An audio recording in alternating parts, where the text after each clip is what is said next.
फ़िलिस्तीन में इसराइल के जुल्म के ख़िलाफ़ एक बार फिर भारत के मुसलमान यहाँ दिल्ली की सड़कों पर जमा हो गए हैं। आज यहाँ दिल्ली के जंतर मंतर पर एक ज़बरदस्त धरना प्रदर्शन किया जा रहा है, जहाँ हज़ारों की संख्या में लोग यहाँ इस धरने में नज़र आ रहे हैं। आप ये दूर से दूर तक देख सकते हैं। आप ये तमाम लोग जो हैं इधर, ये सब लोग आज ये धरने में पहुँचे हैं। इनकी मांग है कि फ़िलिस्तीन में जो इसराइल का जो जुल्म है, जो आतंकवाद है, वो ख़त्म होना चाहिए। उसको लेकर यहाँ बात कर रहे हैं। आइए हम इन लोगों से जानते हैं, बात करते हैं। सबसे पहले आप बताएं, कहाँ से हैं, क्या नाम है? जी, बिहार से आया हूँ मैं, तैयब आलम।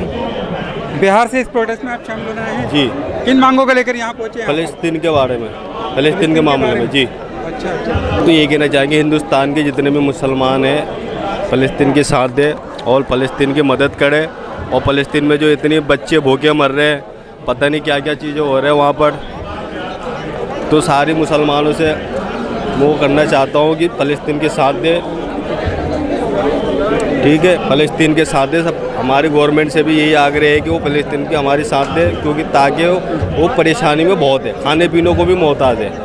तो बच्चे भूखे मर रहे हैं वहाँ पे, बच्चों को खाने नहीं मिल पा रहे। इसीलिए हम प्रोटेस्ट पे आए ताकि हमारे फ़लस्तीन के लिए मदद हो जाए। तो क्या लगता है आपको, जिस तरह से यहाँ से भारत से पहले आवाज़ें उठती रही हैं भारत सरकार की ओर से, क्या इस बार आप भारत सरकार को ये कह पाएंगे क्या फिर से दोबारा से फ़िलिस्तीन के लिए जिस तरह पहले आवाज़ें उठी थी वो आवाज़ें उठेंगी? जी, आवाज़ें उठेंगे, आवाज़ें उठेंगे। हम तो यही चाहेंगे पहले हिंदुस्तान के अंदर जितने भी है, हमारी गवर्नमेंट जो भी है, तो फ़लस्तीन की सपोर्ट करे, उनके साथ दे, ताकि वहाँ पे बहुत परेशानी है।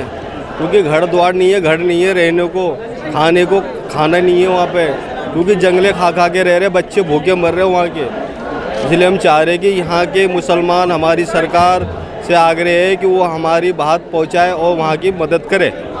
ठीक है। तो ये हैं यहाँ जो आप देख सकते हैं कि दिल्ली के अलावा भी और दूर दूर जगहों से यहाँ लोग पहुँचे हैं। खुद ये बता रहे थे कि बिहार से पहुँचे यहाँ, इसी तरह से राजस्थान से भी यहाँ लोग पहुँचे हैं और हरियाणा से और उत्तर प्रदेश से भी लोग यहाँ पहुँचे हैं। आप ये चारों तरफ जो देख सकते हैं आप भीड़, ये सब जो है आए हुए आज ये यहाँ जंतर मंतर के प्रोटेस्ट में यहाँ जमा हुए हैं, जो आए हैं। हम यहाँ और लोगों से भी बात करेंगे। आपको लगता है कि यहाँ भारत के मुसलमानों के साथ साथ यहाँ की जो सरकार है वो दबाव इसराइल पे बना पाएगी कि जो वहाँ आतंकवाद जो है इसराइल का वो बंद होना चाहिए? अब यहाँ की गवर्नमेंट पे पहले हमें दबाव बनाना पड़ेगा उसके लिए। जब तक हम उस पर दबाव नहीं बनाएंगे तो गवर्नमेंट किस तरह से दबाव बना सकती है? किस तरह से दबाव बनाएंगे सरकार पर आप? हम प्रोटेस्ट के ज़रिए कर सकते हैं, अपनी आवाज़ उठा करके। हमसे जितनी कोशिश होगी वो कर सकते हैं। बाकी अभी तक जो हमारी गवर्नमेंट का कोई ऐसा ख़ास वो नहीं है कि जो इजराइल पे वो अपना वो करे, उसके ख़िलाफ़ जो है, या फ़िलिस्तीन के या गज़ा के सपोर्ट में उसने कोई चीज़ की हो। तो इसीलिए जो हम प्रोटेस्ट ख़ास तौर से कर रहे हैं कि हम अपनी आवाज़ उठाएंगे, अपना काम करेंगे, हम अपनी ड्यूटी पूरी करेंगे। आप बताएं, आप क्या कहेंगे? आप कहाँ से आए हैं? सर मैं दिल्ली से ही हूँ। क्या? कहाँ से हैं? सर दिल्ली से ही, दिल्ली से ही हूँ। किन मांगों को लेकर यहाँ पहुँचे हैं? सर मांग सिंपल एक ही है, और ये मुसलमानों का मकसद नहीं है, ये मुसलमानों के लिए नहीं है। अब अभी मुसलमानों के नहीं रहा, अब बात रही है ये गज़ा के लिए है, ये फ़लस्तीन के लिए है। और ये ऐसा नहीं है कि सिर्फ उनके लिए ही है, लेकिन हाँ इनका नाम है गज़ा के लिए, लेकिन और भी ऑपरेस लोगों के लिए, सूडान, यमन, इराक़, सूरिया, लुबनान और भी सारे जो इलाकों में है। यमन में आप देख लें स्टारवेशन वहाँ भी बहुत ज़्यादा है, तो हम गज़ा का नाम ले रहे हैं हम, लेकिन हम सब खड़े हैं सारे ऑपरेस के साथ, चाहे वो हिंदुस्तान में हो, कश्मीर में हो, नेपाल में हो या हमारा गज़ा में हो। हम इंसानियत के लिए खड़े हैं और ये इंसानियत के लिए यहाँ पे खड़ा होना है। हमारी मांग, हमारी बात यही है कि हम इसलिए खड़े हैं कि हम फर्स्ट ऑफ ऑल हमारी गवर्नमेंट के ऊपर एक प्रेशर डालें, हमारी एक आवाज़ पहुँचे पहले गवर्नमेंट के ऊपर।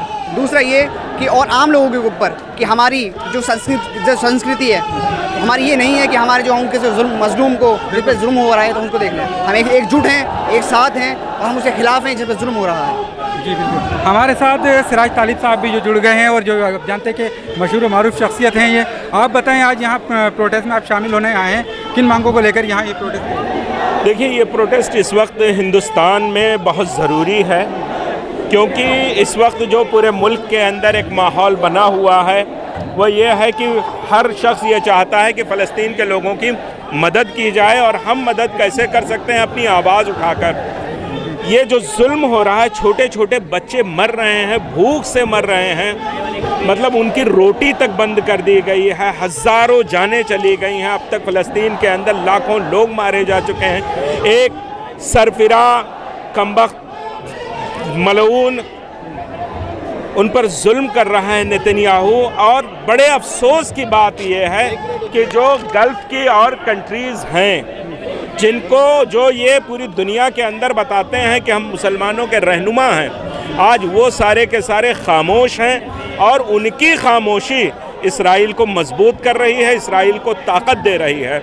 मैं उन लोगों से कहना चाह रहा हूँ कि अगर ये आहें उन बच्चों की आसमान तक ज़रूर पहुँचेंगी और पहुँच चुकी हैं, अगला नंबर आपका है।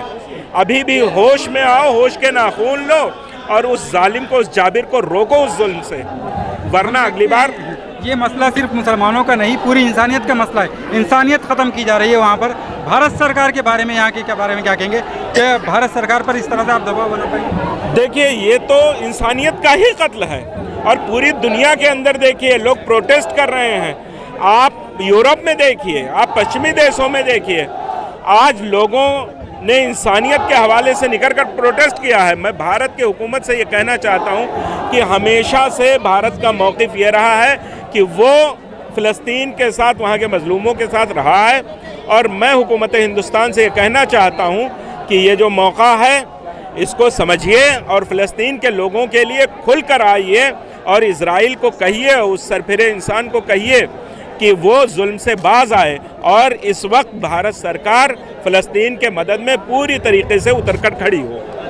हम देखते हैं यहाँ इंसानियत ही नहीं बल्कि जानवरों के लिए भी लोग आवाज़ें उठाते हैं इस देश में। अभी खुद कुत्तों के लिए सुप्रीम कोर्ट तक यहाँ लोग पहुँचे, तो वहाँ तो इंसानियत का कत्ल हो रहा है, यहाँ लोग जानवरों के लिए भी आवाज़ उठा रहे हैं। किस तरह से देखते हैं? देखिए, ये हिंदुस्तान की संस्कृति में है, यहाँ की मिट्टी में है कि यहाँ के लोग बड़े हमदर्द हैं और यहाँ तो जानवरों के लिए वाकई आवाज़ उठाया जाता है, उन पर जुल्म रोका जाता है। लेकिन यहाँ का दिल इंसानों के लिए भी धड़कता है। आज बड़ी तादाद में जंतर मंतर में ये जो हज़ारों की तादाद में इकट्ठा हुए हैं, इसमें सभी धर्म के लोग हैं, सभी मज़हब के लोग हैं। और ये सारे के सारे लोग ये कहने के लिए आए हैं हुकूमत हिंदुस्तान से कि ये वक्त इंसानियत के साथ खड़ा होने का है, मज़लूमों के साथ खड़ा होने का है। लिहाजा आप कितने इंसानी दोस्त हैं इसका मुजाहरा कीजिए और खुलकर, खुले तौर पर आप ये कहिए कि नेतन्याहू होश में आए और वहाँ जुल्म बंद करे, फ़लस्तीन को फ्री करे, वहाँ के लोगों को जीने के लिए जो है मजबूर न करे मरने पर। उनका हक है, उनको अपने तौर पर जिंदा रहने दे, जीने दे।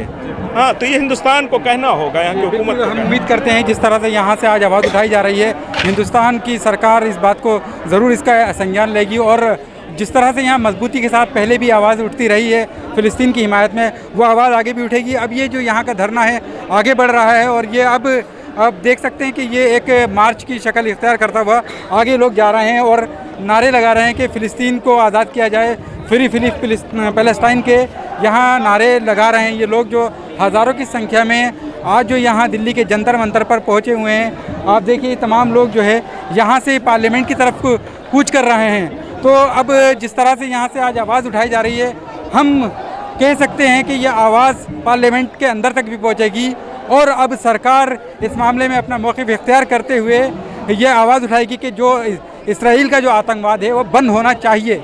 NGTV के लिए नई दिल्ली के जंतर मंतर से अबुल कलाम।